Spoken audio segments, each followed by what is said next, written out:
Assalamualaikum warahmatullahi wabarakatuh. Dan salam sejahtera bagi kita semua. Yang terhormat Ibu Dr. Idawati, SPD MPD, selaku dosen pembimbing 1.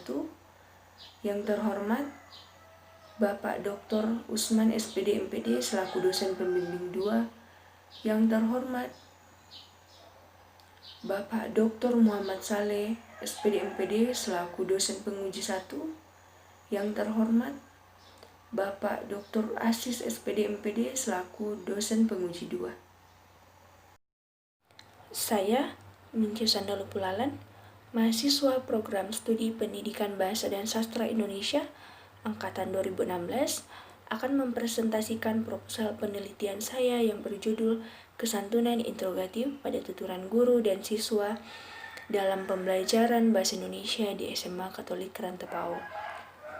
Pada proposal penelitian saya ini berisi 3 poin. Poin yang pertama pendahuluan, poin yang kedua tinjauan pustaka, dan poin yang ketiga metode penelitian. Langsung saja saya masuk dalam poin yang pertama.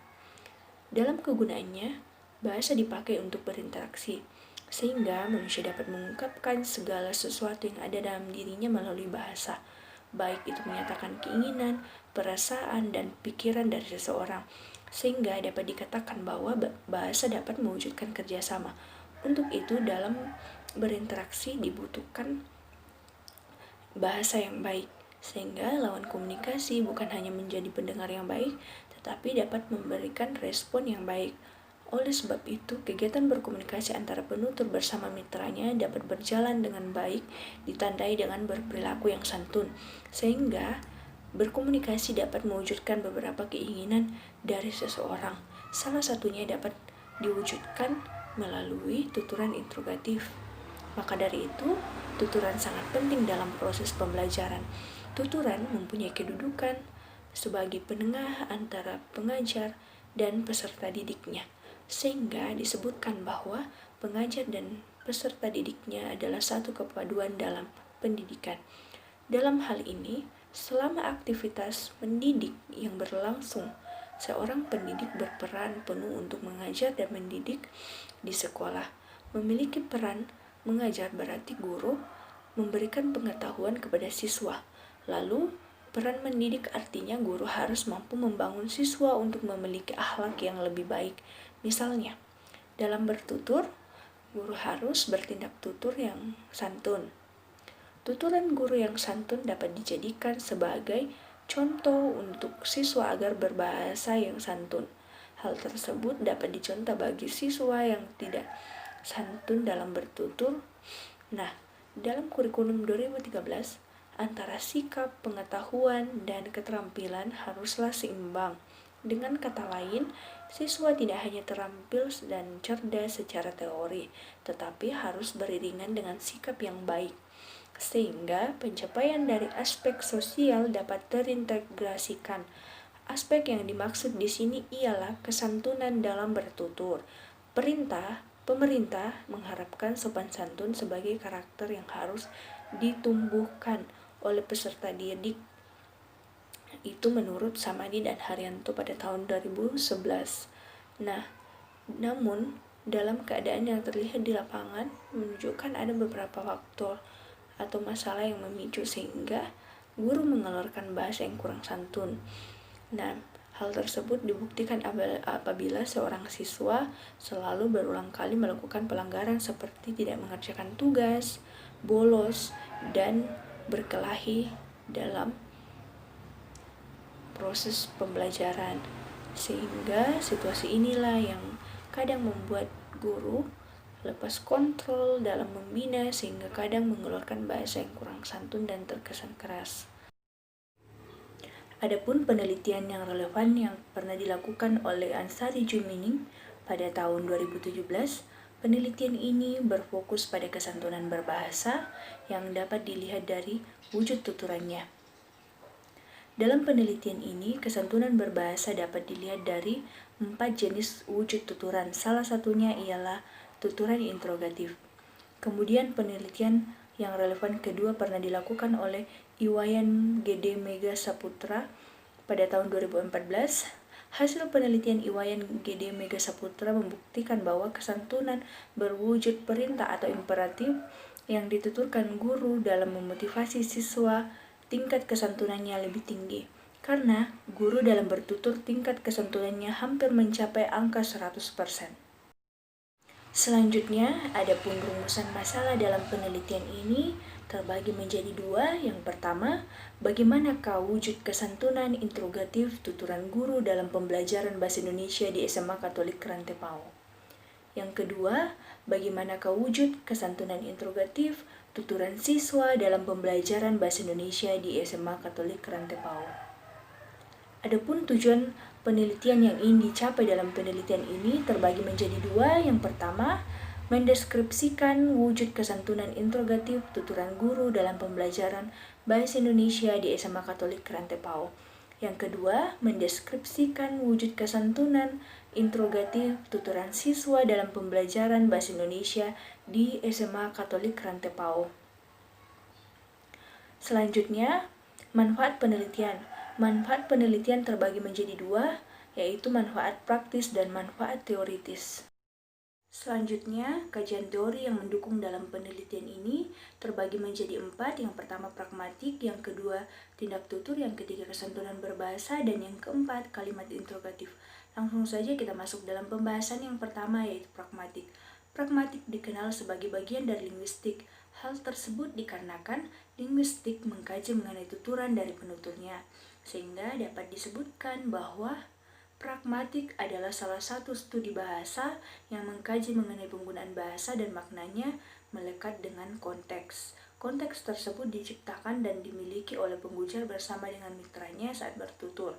Untuk itu, salah satu yang dikaji atau dipelajari dari pragmatik ialah tindak tutur. Selanjutnya yang kedua yaitu tindak tutur. Tindak tutur disebut sebagai sesuatu yang bersifat esensial dalam pragmatik, sehingga dapat dikatakan tindak tutur menjadi induk dalam pragmatik.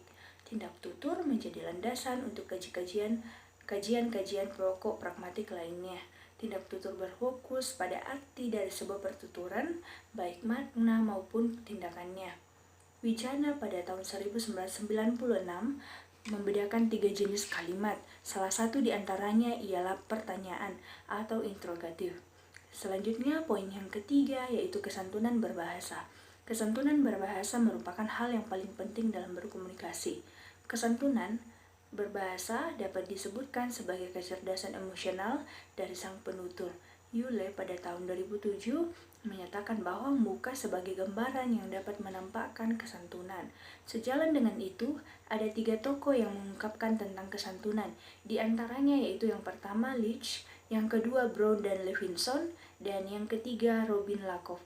Nah, selanjutnya kajian teori yang keempat yaitu kalimat interrogatif. Nah, pada kalimat interrogatif ini terbagi menjadi wujud formal interrogatif dan wujud pragmatik interrogatif.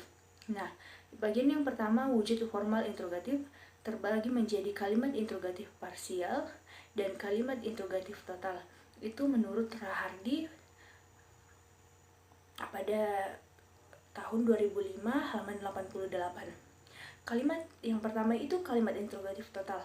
Kalimat interrogatif total bertujuan untuk menanyakan keseluruhan informasi yang terdapat dalam pertanyaan tersebut. Yang kedua itu kalimat interrogatif parsial. Nah, kalimat interrogatif parsial ini adalah kalimat yang dimaksudkan untuk menanyakan sebagian dari informasi yang terkandung di dalam pertanyaan. Selanjutnya, poin yang kedua yaitu wujud pragmatik interrogatif. Nah, wujud pragmatik interrogatif itu dibagi menjadi 5. Yang pertama itu tuturan interrogatif yang menyatakan makna pragmatik imperatif, perintah. Yang kedua, tuturan interrogatif yang menyatakan makna pragmatik imperatif ajakan. Yang ketiga itu tuturan interrogatif yang menyatakan makna pragmatik imperatif permohonan. Dan yang keempat itu tuturan interrogatif yang menyatakan makna pragmatik imperatif persilaan. Dan yang terakhir, yang kelima, tuturan interrogatif yang menyatakan makna pragmatik imperatif larangan. Kerangka pikir dalam penelitian ini dijabarkan sebagai berikut. Pragmatik salah satu bidang pengetahuan dan mengkaji pemakaian bahasa. Oleh karena itu, bahasa dalam penggunaannya terikat dengan suatu keadaan atau yang disebut dengan konteks. Keadaan atau situasi itu muncul dari anggota masyarakat maupun kedudukan anggota masyarakat tutur. Dengan demikian, pragmatik dapat disebut ilmu yang mempelajari tentang tindak tutur dan maksud dari suatu atau satu tuturan. Tindak tutur dikatakan sebagai pokok pragmatik. Artinya, tindak tutur tidak hanya menjadi lambang, kata, maupun kalimat, tetapi hasil dari lambang. Oleh karena itu, tindak tutur dapat berwujud pertanyaan. Fokus analisis dari tindak tutur terbagi menjadi 4 topik, salah satunya adalah prinsip kesantunan. Kesantunan berbahasa dikatakan sebagai keahlian dalam mengenal serta memakai bahasa, berdasarkan tindakan atau tingkah laku yang terikat dengan konteksnya. Kesantunan berbahasa merupakan hal yang penting pada saat berkomunikasi. Pada saat berkomunikasi, kesantunan salah satu hal yang mesti direalisasikan dalam bertutur. Dalam praktik bertutur, penggunaan interrogatif dapat diwujudkan dalam pertuturan. Secara khusus, peneliti ingin meneliti kesantunan pemakaian tuturan interrogatif. Nah, adapun aspek tuturan interrogatif yang ingin dikaji yaitu wujud tuturan yang meliputi wujud interrogatif. Berdasarkan pada objek penelitian yaitu guru dan siswa Bahasa Indonesia SMA Katolik Rantepao, maka penelitian ini mengarah pada bagaimana realisasi kesantunan kalimat interrogatif berdasarkan wujud tuturan interrogatif. Penelitian ini menggunakan metode penelitian kualitatif. Peneliti menggunakan metode penelitian kualitatif untuk menganalisis data-data deskriptif.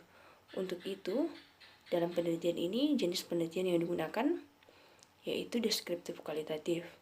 Muleong pada tahun 2012 menyatakan bahwa penelitian deskriptif kualitatif dipakai untuk menghasilkan data-data deskriptif, baik itu berupa kata-kata tertulis atau lisan dari orang-orang atau perilaku yang diamati.